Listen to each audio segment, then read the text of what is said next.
The following presentation is controversial and may be offensive to some audiences. Viewer discretion is advised. Hi, my name is Josh, and this is a fish. In just a few minutes, I'm going to show you how this fish will help you get laid. And it'll do it without teaching you cheesy pickup lines that don't work, without letting you spend a dime on dinners and drinks, and without anyone ever noticing you're using his techniques on them.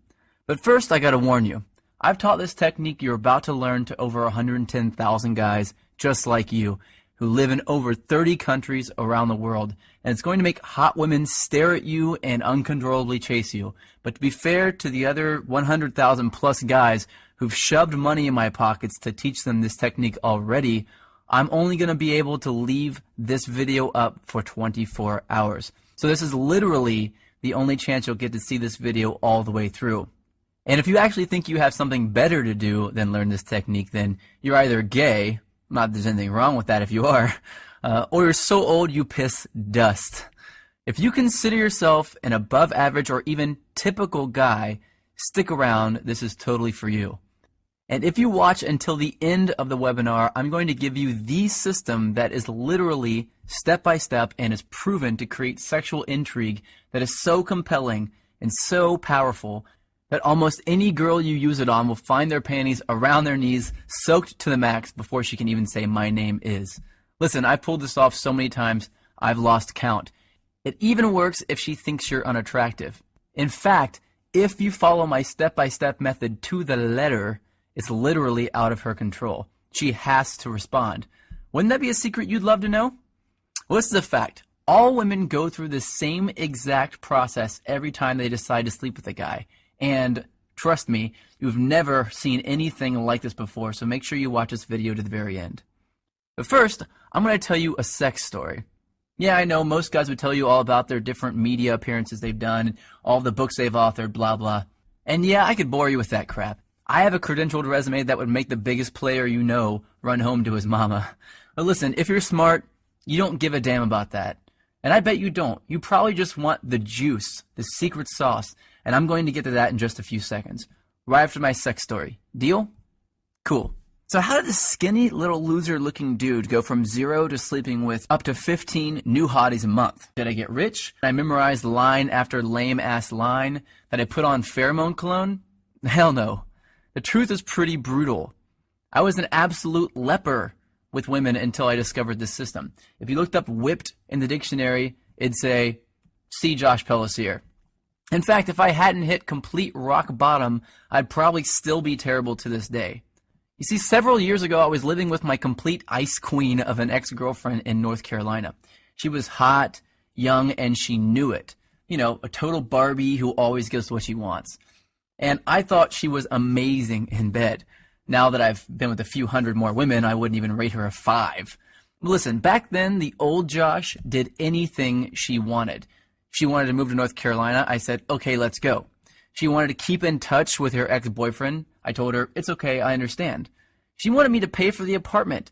I didn't want to look like a deadbeat, so I said, I'll work 2 jobs, no problem. I just wanted to make her happy. So one brutally hot day, I come home from a 14-hour shift at the coffee shop I worked at to find her freaking out. She told me that her dad was making a surprise visit, and she never told him that she was dating anyone, and definitely not that she was living with someone. And the worst part, he was showing up that night. So she told me to get all my stuff and leave the house for a couple of days so he wouldn't find out that I lived there with her. And, like the little boy that I was, I left. I got all my stuff, packed it into my little crappy black Honda Accord, and drove out not having any idea where I'd go. I didn't have any friends in town, and I was way too proud to ask some random person if I could stay with them, so I drove around until I found a vacant house that was for sale, and I parked behind it hoping no one would notice me sleeping in my car.